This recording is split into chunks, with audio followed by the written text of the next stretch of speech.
It's time for the 5th race in the ARCSOA Elite Series season here for their surprising inaugural trip to Richmond, Virginia at the Richmond Raceway here in Richmond, Virginia.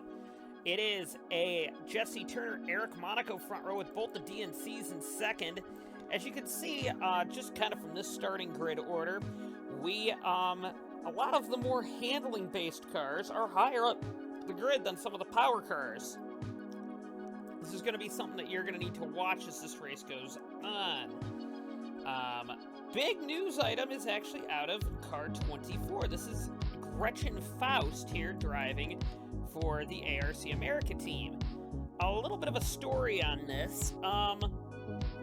So at the end of the race at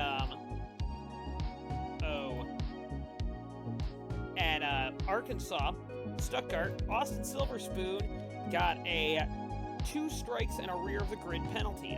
Jeff Bolton had an engine change, so he is already way in the back. But Nathan Orman, the driver of the 24 car, got very upset about this and started calling out the Austin Silverspoon. Of course, Silverspoon's grandfather, Richard Silverspoon, is the owner. Well, Richard Silverspoon wasn't too happy about that and told him to get in line. Well, Nathan Orman then quit and then had a temper tantrum about the entire organization and about the teams not giving him a better ride on the grid. And for some reason, he expected everyone to he expected teams to fire their drivers so that he could get in. Sorry, Nathan, I don't think that works that way. I mean, he might have a shot at an American 700 one-off car, but I kind of doubt that because he's burned a lot of bridges in the series. So Ormans has been replaced by Gretchen Faust. And Faust has already looked about miles better than Silverspoon and Orman, for that matter. Faust actually looks pretty quick up there. Another big news item coming in here has been kind of how slow the Vision Sport team has been for another weekend here. Kenny Myatt and Jack Halleck are quite a ways down the order. Going to be interesting to see that. You also can see some of the Nissans toward the back as well. It's going to be a very difficult race, I think, for some of these cars, especially considering that Richmond is a little bit of a, what's the word you're looking for? A little bit more of a track position track. Anyway, let's take a look at your starting grid. Jeff Bolton starts P28 on the grid with Austin Silverspoon alongside. Both these cars were forcibly gone to the back of the grid. Sakamoto Masahashi and Dormitory are the next 2 cars on the grid.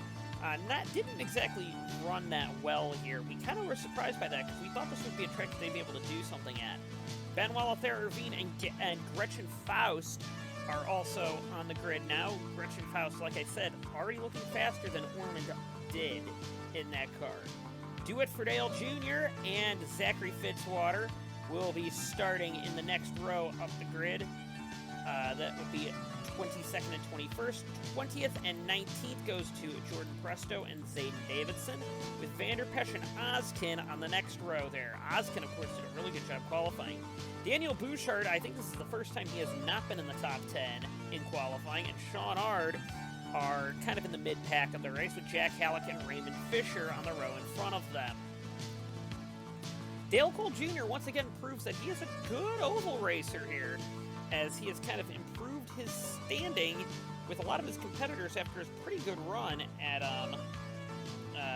in Stuttgart. And alongside of him, the legend Kenny Myatt here, going for a very high win total today in Richmond. Next row belongs to Bradley Automotive, with Lance Kelvin and Bobby Jones on a row together. Then Matty Myatt and Ryan Griffin. Ryan Griffin, of course, is trying to take down Kenny Myatt for point lead. Matty Myatt, of course, won in Arkansas. Nick Pericles and Mitch Hobbs is on the next row, followed by 4th and 3rd being Vince Fries and Cody Lamas. They had a really good qualifying run. DNC really likes this track. And Eric Monaco and Jesse Turner round out the front row of the grid. Turner, of course, gets the 5 bonus points for being on pole today. Keys to this race. We're going to do the keys to them now because it's going to be, you don't have a lot of time to do it when you're doing a pace lap. key to the race is, number 1, attrition. This is a short track. I would expect a lot of attrition. Even though it's a short race, it's only 150 laps around this 3/4 of a mile circuit. For those of you who are not math experts, that would only be 112 miles, 112.5 miles. However, expect attrition to be something to watch in this race. Second thing is, again, going to be pit strategy here. And specifically in terms of when cautions fall, because on short tracks it can kind of really hurt drivers if caution comes out in the middle of a pit stop strategy, because it tends to put a lot of cars a lap down. And the third and final one is drivers' tempers.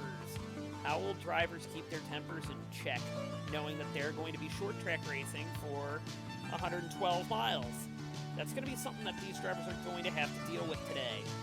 But it'll be interesting to see how they deal with them today.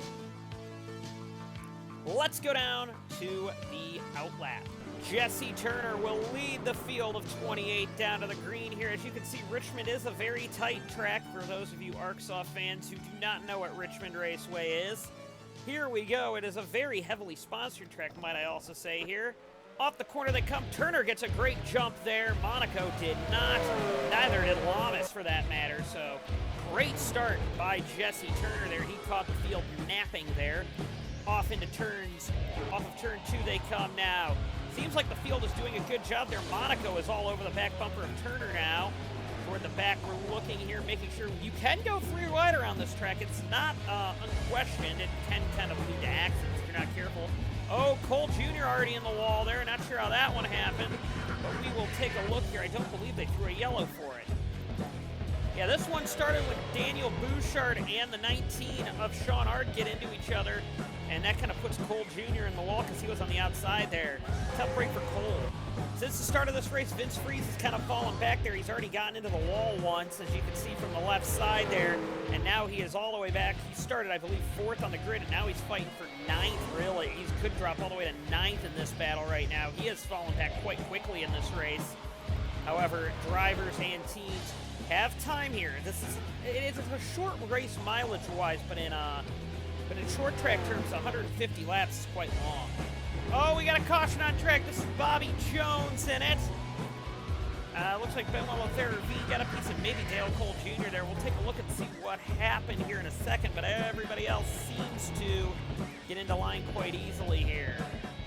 Yeah, 3 wide here with Lance Kelvin, and Zayden Davidson puts Jones into the wall, and Kelvin was kind of there, and, well, Davidson and Jones go around, and, well, actually, that was, I think Myatt got a big piece of it there. Kelvin did, and Davidson did. We're on board with Zachary Fitzwater here, and it just kind of shows how tough it is to maybe avoid an accident here. Fitzwater kind of got lucky on the outside there. He just got to skirt by on the outside.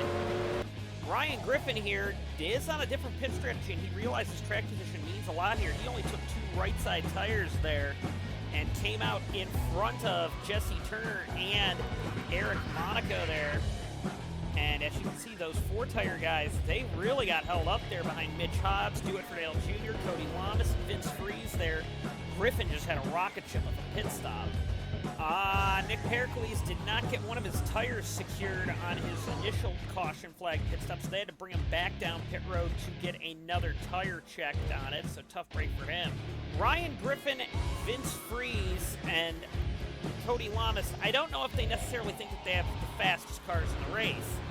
Obviously, we know Freeze doesn't because he struggled on the first restart. So getting out in front of some of these drivers toward the back is probably a really smart move by them. This is going to be a very energetic restart here, and hopefully we can get some green flag racing in here. However, it's going to be a little bit of a challenge for them, I think, going forward, as here we go off of turn number 4 now. And as we go kind of to this more aerial cam, here we go. Griffin leads the field back to the green. Freeze is all over him with Lana's 3rd. DNC, like I said, has really liked the way that this track has been to them so far this weekend. But here we go off of turn number 2. So far, so good. Don't see any issues in today's proceedings so far on the start. Do it for Dale Jr. way on the outside there. And Turner had to back out in order not to hit him. So this is where things are going to get very interesting as Lamas is on the inside of Vince Freeze now. On the front stretch they come. More beating and banging now between these two. And now Ryan Griffin is under threat by Cody Lamas at this stage of the race. Still close racing further back as Nick Pericles gets by those 3 cars back there. This isn't a track where we expected Silver Speed to be one of their better tracks. This is a very slow road, oval here. Oh, Cole Jr. in the wall there. This isn't a track that the Dodge Chargers typically are strong at, or would be strong at, not typically. As you can see, one of them's already got a problem. The other one's got a problem. That's Daniel Bouchard on pit road. He has some right side damage, and I think they're going to try and repair it because he might have a tire rub. The DNC Brigade would get by Ryan Griffin here pretty quickly as Lamas makes a move on the inside, and now here comes Vince Freeze now down low and passes him as well. Down to turn 1 they go. Very, very tight quarters racing still, but it is a DNC 1-2 at the front of the field. Another driver kind of on a move now is Mitch Hobbs. Hobbs is doing a good job just kind of pacing himself, getting through this field in the Supra. Hobbs could have won last week, but impatience caught him out in Arkansas, and now it looks like Hobbs has got to take his time getting by some of these drivers here. It's going to be beneficial for him in the long run, I believe. However, while this race would continue on in this early stage here, the DNC boys would pull out a huge lead here with Cody Lamas really pulling away here, and Vince Freeze pulling away in second here.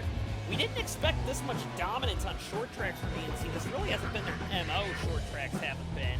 But it seems like their Camaros do really well here on these short tracks. As Turner has gotten by Mitch Hobbs and Matty Myatt there, Turner and Monaco do. So they're going to be trying to chase down the leaders. However, I think it's going to be more difficult for them to get up there. Surprising drivers that aren't having a good run put Kenny Myatt in that category, 15th in the grid. Pericles restarted last and is already up to 14th, so Pericles once again, probably one of the fastest cars in the field. He's got almost a half second on the cars around him here. But as you go through the order here, it also looks like Turner and Monaco have really closed up the gap to Vince Freeze now. Meanwhile, Cody Lamas is gone at the front of the field here. Lamas is trying to check out. Oh, problems for Jesse Turner now. Turner's got all kinds of problems. There's cars go all over the place trying to avoid him. Apparently there's some type of mechanical problem with that 96 car. Tough break for him. And now Cody Lamas has already started catching the lap cars of, that is Austin Silverspoon there. Silverspoon, I think, has learned a little bit of a lesson about getting out of the way of some of the lead lap cars. But once again, really tough break for Jesse Turner. That is kind of sad there because Turner has been in positions to win races before, and now, and it always seems to either just come up just shy of it, or he has the fastest car and has issues. Side by side for P2 now we have Eric Monaco going by Vince Freeze there. Freeze's car does not look that strong, to be honest with you, compared to some of the other cars behind him. However, remember the DNCs are maybe doing some the DNCs do seem to like short tracks in the long run, so I wouldn't count Freeze out of anything yet. Oh, Silverspoon! Nope, well, I thought he maybe was going to cut down there, but he maybe learned better and didn't, so that was good. Second caution of the race would come out when Christian Vanderpesch would blow up on circuit here and would bring out a yellow here, so Lamas' big lead would come to a stop here. They threw the yellow because he was stopped on track, actually, here, and that's what did it right there. As you can see, the caution lights are on. Vince Freeze did get in front of Monaco on that pit stop, so it's a DNC 1-2 with 3 and 4 being led by the 2 TRD cars of Monaco and Hobbs. So this race is going to get quite interesting, I think, at the front, because these drivers need to, I think, start going. We're already 1/3 of the way done with this race, and it's actually been quite clean. We thought this race would be a little bit more of a crash fest than it's already been, but oh, we got some free wide racing, so cautions tend to bring cautions around here. Also, doesn't look like Silverspoon's got much of a car there. Oh, we got a big wreck on the track. Silverspoon, I think, was sliding up there. I don't want to put any blame on him for that. I saw that one coming, and Hobbs takes the majority of the damage. How that wasn't 4 cars, I don't know. Monaco has to pit, though, with a tire rub. You can tell something was wrong with Silver Spoon. It looked like the car was sliding up the track there. And, oh, man, Monaco took a couple of big knocks there. Silver Spoon sliding up the track there, and, well, Monaco could have backed off a little bit there. I mean, he kind of saw that Silver Spoon wasn't really paying attention there. Oh, it looks like Masahashi, Ard, Davidson got damaged as well. I want to see what happened to the 11. We have an onboard camera with it, too. We ride along with Mitch Hodds. The accident happens right in front of him here. Just, well, that's basically kind of what happens in those situations. Also, did Pericles get by that? I want to go on board with him. On board with Nick Pericles here. The wreck happens in front. And, well, what a move by Pericles there. Just sneaking by on the outside. That short track wreck avoids for you there, everyone. Over Eric Monaco has all kinds of damage on his car, and he's going to be a number of laps down, I believe. I believe there is somebody else on pit road. It looks like Ozkin and Cole were on pit road as well.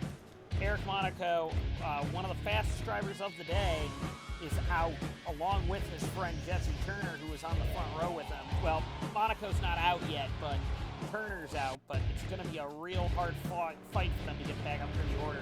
Oh, Daniel Bouchard blows up coming to the green here. He was on the inside a lap down, but it looks like Bouchard's going to fall out of the race. Not sure if there's any oil on track.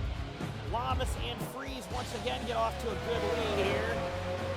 Griffin kind of held back there on that start. Monaco's got all kinds of problems with the 95 car. It looks like there. Lots of cars banging coming off of turn 2, but they do race clean here. Monaco did not get going on that start. As here it comes, and it looks like Griffin is stuck behind Cole and Ozkin here as the two DNC cars jet off into the distance here. This is what team orders almost, is what DNC's doing here. However, they're battling now. Freeze wants to lead himself. He said Lamas already won a race this year. Oh, no, he's not. Freeze is coming down pit road, maybe a tire going down on him, but oh boy, we nearly had Pericles wrecked to 22 there. And Pericles is once again charging through the field. I don't know why. Do we have any, no, we don't have any real reason why Freeze is coming in. Maybe for a tire rub of some type? I'm not sure. Ryan Griffin has cleared the lap traffic now, and he is up into second position. Also, shout out to Raymond Fisher in third.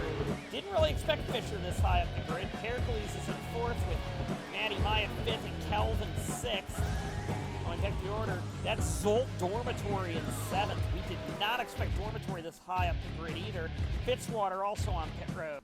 The 11 of Hobbs was also on pit road as well, so I think there must have been some debris that a bunch of drivers were hitting there. But green flag pit stop just shows how much time you lose there. Vince Freeze just started lap 60 and Lamas just started 62. So Freeze is on the verge of going 2 laps down. And Griffin has reeled in Cody Lamas. This race is really starting to heat up there. Everybody is kind of making pit stops, which is kind of surprising. I'm not sure why there's a mad rush for the pits, but I digress. Kelvin is on pit road as well. Maybe they're expecting a long green flag run. I don't know, but it's an aggressive pit call there. And with the way Dale Cole Jr. just clobbered the wall, costing his teammate a position to Nick Pericles. I don't think we're going to be having a long green flag run in this race. We're going to take a lap on board with Ryan Griffin as he's going to try and pass Cody Lamas for the lead here. We didn't do it in Arkansas, I don't believe, but we do like giving track on-board shots of a full lap of the track here. Richmond is, of course, one of the shorter tracks on the schedule. And you can just see how flat and short it is. It's very difficult for the track to get right. But it's Lamas starting to wail a bit. Benoit Lothaire-Ravine with some problems with the 40 car, so tough break for him. He is on pit road there. Also, Dale Cole Jr. and the damaged 88 car is also on pit road. So very different kind of race going on here as a lot of drivers are dealing with some damage. Ryan Griffin would once again now dive down low on the inside of Cody Lamas. And will he get the spot? That lap he led, but will he get the spot is a good question here. Dives down low and still not clear of him yet. Lamas is fighting back on the outside, but now he is clear of that position here. Now the 36 of Matty Myatt, last week's winner, is now fighting with Lamas and Griffin for the lead. Matty Myatt would now make a move on the inside of Cody Lamas for second position, so it shows that the DNCs might be good on a short run, but not on a long run strategy here. However, Lamas is trying to fight back, but he's not going to get it this time. So Lamas versus Myatt versus Griffin's becoming a real battle. Zachary Fitzwater would begin to hold up Ryan Griffin and second place woman Matty Myatt there. However, Fitzwater is kind of staying out of the way, I believe, here. Fitzy not having the best of runs here. He's mainly a road course racer, so... but here we go down turn one here now. It's still a big battle in front of the field. And now Eric Monaco is also holding up these two drivers as well. I'm kind of interested to see if Lamas can close in now, or if Pericles or Fisher can as well in fourth or fifth. Long way back to the battle for sixth between, actually Kelvin's a lap down. Ard is sixth, Myatt's up to seventh. Jones is holding on to eighth with a damaged car. Ninth is Halleck, and the 10th is all the way back to Zayden Davidson. As you go through the order here, Hobbs, or no, I'm sorry, that's Gretchen Faust in 11. Look at the run that Faust has got. Orman did absolutely nothing in that car for the most part. Got a couple of low points in attrition races, but that's besides the point. Big battle here for 12th between Bolton, Masahashi, and Dormitory there. Three-car battle there, and that's actually where the leaders are coming to catch up. So that's going to be real important here by the end of this race, or towards the middle part of this race. And now we've got Matty Myatt trying to get underneath here because Dormitory and Masahashi made contact, forcing Masahashi way up the track here. And Griffin was caught a little bit out by that, and Myatt nearly pounced on that, but Griffin's quickly slammed the door on that one. And now Ryan Griffin is just doing his best to try and hold her at bay for the time being. However, Matty Myatt would use Jeff Bolton as a pick and pin Ryan Griffin behind Bolton. Bolton didn't like that, tried to come down there to let Griffin go by and maybe hold up Myatt, but it was too late. And now Ryan Griffin has lost the lead to Matty Myatt. Oh no, that's Nick Pericles and Dormitory in a wreck. And that's going to bring out the yellow flag. Saves Gretchen Faust from going a lap down, but oh, we got a big accident on track here. A lot of spins down the track here. I wonder what happened. Zolt Dormitory would go way, way, way too high here, hit the wall, come off the track there. His teammate Masahashi would hit him, and oh, nowhere for it looks like Monaco and Pericles to go there. I didn't see Monaco back there in all the fire and smoke. We're on board with Nick Pericles now. This is where things get very interesting here. An accident happens in front. He tries to go low, but nowhere for him to go.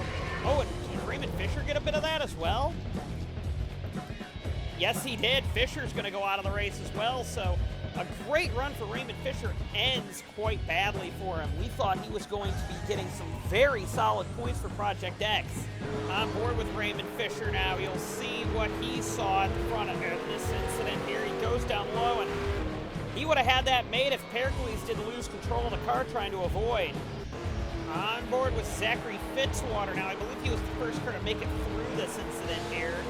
Accident takes place in front of him here. He gets on the brakes wisely there, and he almost got involved in the wreck. If Fisher didn't hit Pericles, he would have been in it. So Fitzwater got a bit lucky there. Matty Myatt, as you can see, did not get a good pit stop there, down in third position, losing 2 spots to Lamas and Griffin there. Fourth is Sean Ard now. Going to be interesting to see if Ard can do anything with that. Bobby Jones in a damaged 29 car is in fifth with Halleck sixth. Davidson 7th, Myatt 8th, Faust is up to 9th, Bolton 10th, ARC America is on course for a top 10 finish.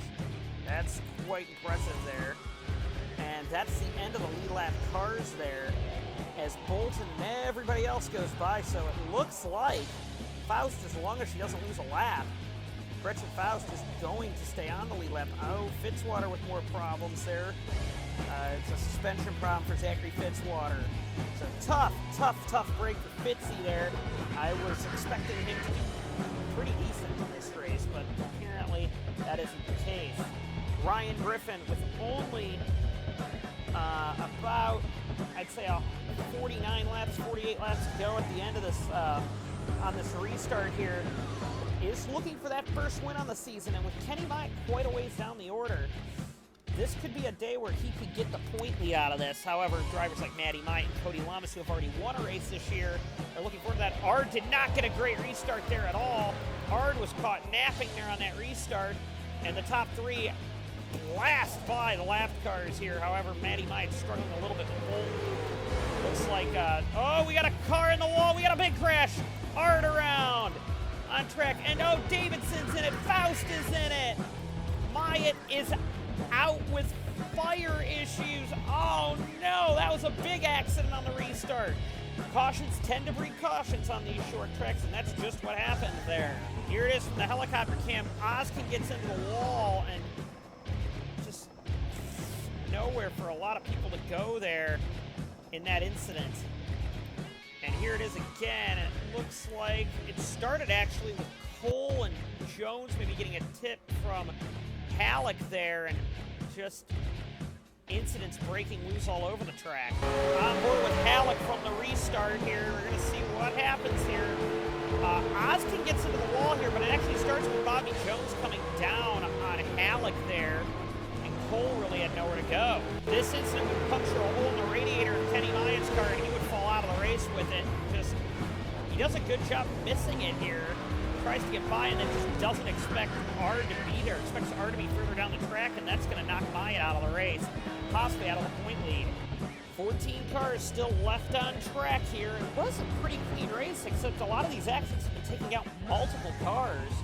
Also, got to give credit to Faust. Faust is still in this race, and right now is in the top 5, Gretchen Faust. So Nathan Ormond, I think, is getting proven as kind of a not a smart move to lead the team the way he did, because ARC America has got to be jumping up and down for that top 5 run possibly coming up here. Hopefully we get some green flag racing all the way to the end, and away we go. Halleck does not get going. A bad start there by Jack Halleck. Off we go down into turn number 1 there. Bolton got a better start on the inside this time. Griffin's got a big lead here. However, Lamas finally gets by Bolton there as Jones, I believe. No, that's Kelvin, I'm sorry. Goes by on the inside as well. Myatt's being held up as well. So there's only 5 cars on the lead lap, being Griffin, Lamas, Myatt, Halleck, and Faust. And Faust has a lot of damage on that car. Lamas is going for the lead now of the race here, in a fantastic move here, trying to go for the lead here. This is going to bring the 36 right up to the bumper of these 2 drivers, I believe. But Lamas leads the lap, and it looks like hasn't made the move stick yet. Now he does. Griffin and Myatt now are doing battle here with not too long left in this race. This could put the race on the line between these 2. And Lamas is loving the fact that they might be battling each other, because Lamas can get off to a big lead then if no cautions fly. And if you're Myatt, you're going to want to get by Griffin as quickly as you can to maybe make a charge on Lamas here, because I think Myatt's got the fastest of the 3 cars right now. However, Griffin's holding up a good fight here. He's been captain consistent all year so far, Griffin has been, and well, it's kind of proving to be a big thing for him today, because consistency proves all. Problem for car 11 on track. This is Mitch Hobbs coming in with a tire going down. Very, very tough break for Hobbs here, as I believe he doesn't have that really on the car. I think that is just a optical illusion on the car. I don't believe he has any damage, honestly. I think he kind of got messed over there by the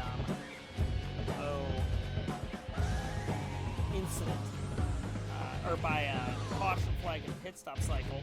But problems for Mitch Hobbs. Lamas will have to deal with some lap traffic by the end of this race, I believe, though. Lamas is really starting to close in on, I believe, Sam and Ozkin's up there, as is Gretchen Faust. A little further back, Ryan Griffin and Matty Myatt are still trying to reel in Lamas there, so it's going to be a difficult fight, I think, to the end for them. And now Cody Lamas has gotten by some of these lap cars here. Very easily. Actually, Ozkin made his life pretty easy there. He's now going to be catching up with Gretchen Faust, and if she's anything like the other ARC American drivers, she won't be easy to pass. However, we'll see if she is like the others. Hopefully she's not. But here we go. And it looks like she is not actually that bad. She did try and cut down a little bit there, but I think that was mainly her not using her mirrors. But she did get out of the way immediately. She didn't keep coming down like Silver Spoon or Ormond would have done.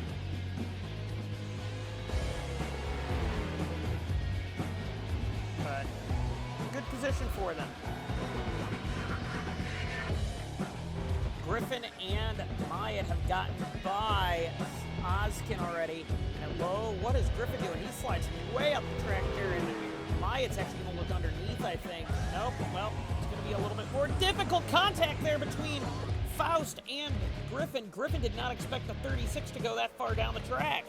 Problems for Jordan Presto. That's going to be a big, big issue for him. He's going to come down pit road. He's already a number of laps down. And Myatt is going to take over second position here with 13 to go in the race.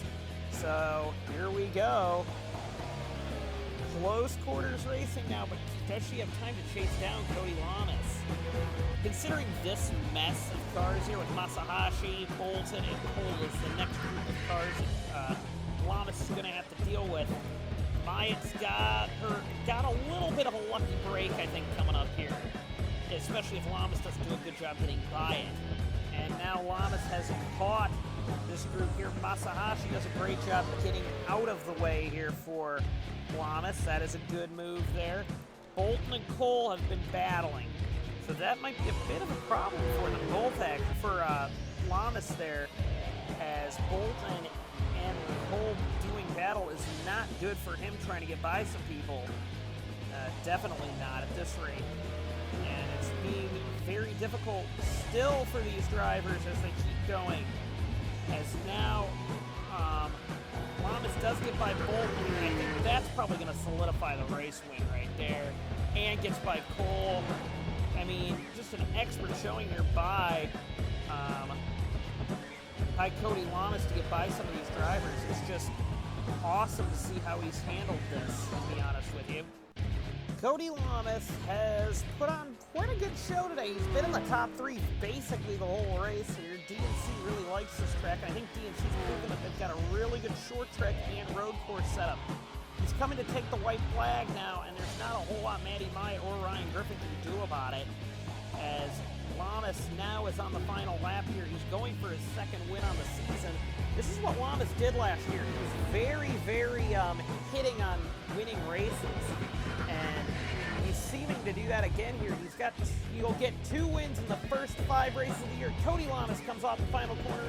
He's gonna win Dominion Energy 150 here at Richmond.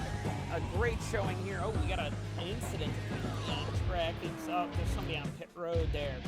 Myatt comes home second, a win last week and a second this week. She's going to be a title contender at this rate. And Ryan Griffin third. I believe he's going to take over the point lead. Fourth is actually going to go to, I believe, Jack Halleck, and actually Gabrielle Faust, or Gretchen Faust, I'm sorry, actually got passed by Vince Freeze at the end of that run there. So Freeze gets 5th. And Lamas wins the race with Myatt second, Ryan Griffin third, Jack Halleck fourth, Freeze 5th, Faust, Kelvin, and Bolton, and Masahashi round out 6th through 9th, all rookies. Lothair Irvine actually fell out with a tire issue.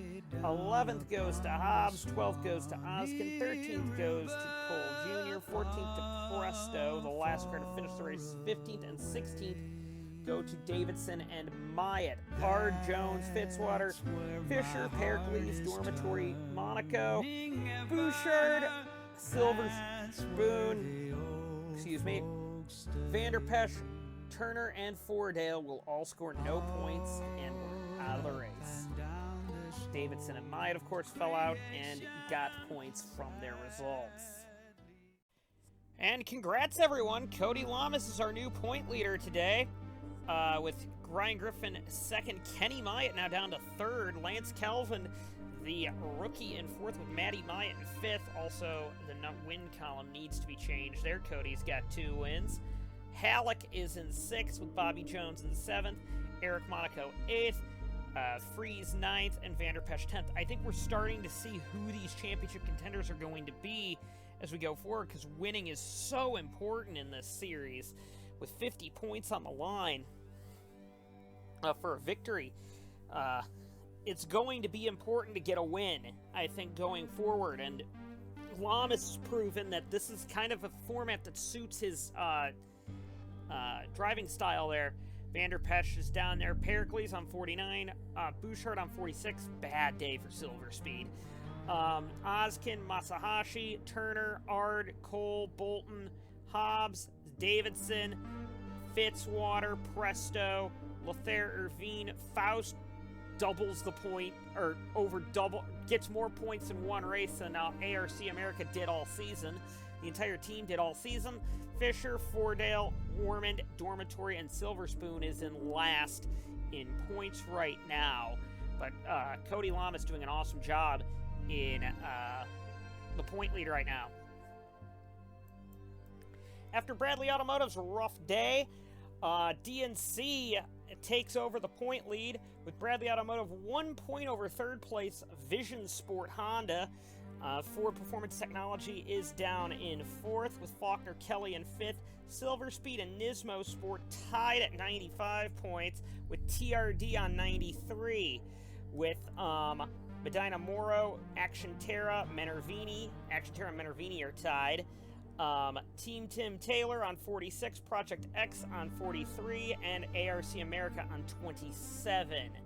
However, ARC America does have a bright spot with the inclusion of Gretchen Faust. Also, for the American 700, whoever basically gets the most cars in the points will win. So if, let's say DNC, they're bringing an army of cars. They're bringing, I think, 5 cars to the American 700. If they get all 5 in that points, they're going to get those points. So it's coming down to whichever team can basically buy, at this point, the team championship. And that's going to be kind of an interesting battle, because not all these teams have one-off cars coming in. We know Vision Sport probably isn't going to bring another car for the team championship, so they're only going to run 2, so they're hoping that some of these other drivers are going to fall out with problems in the American 700. So if you're Bradley Automotive and Vision Sport, you really have got to show up, because there are teams that are very serious about this team championship, and they're bringing 5 and 6 cars to the American 700 in order to try and win this championship. So ARC America, I think, is bringing 4 or 5 too, and they're all the way. They only have 27 points, so kind of just shows the era of ARCSOA we're in. There is a possible merger going on between another Honda team and Vision Sport. Not sure if that's going to do anything. Nismo Sport and Faulkner Kelly are both bringing a car. I think Medina Moro's bringing a car. Team Tim Taylor's bringing at least one, I think. 1 or 2 extra. So it's going to come down to whoever can get, I think, cars in this race. Project X, we think, is only entering 1 as well. So, and also, we're going to have a couple more teams that are just doing the one-offs, like Kathnix Engineering. I believe Freya and Sato is showing up as well. A couple other one-car teams might be showing up too, so that could be something going forward. The next race on the ARCSOA Elite Series schedule is the brand new Staten Island Super Speedway. That will be a fun race, as it's the first of 2 restrictor plates on the grid so far, or on the schedule so far, the other being Talladega. We will see you then at Staten Island. Should be a good race.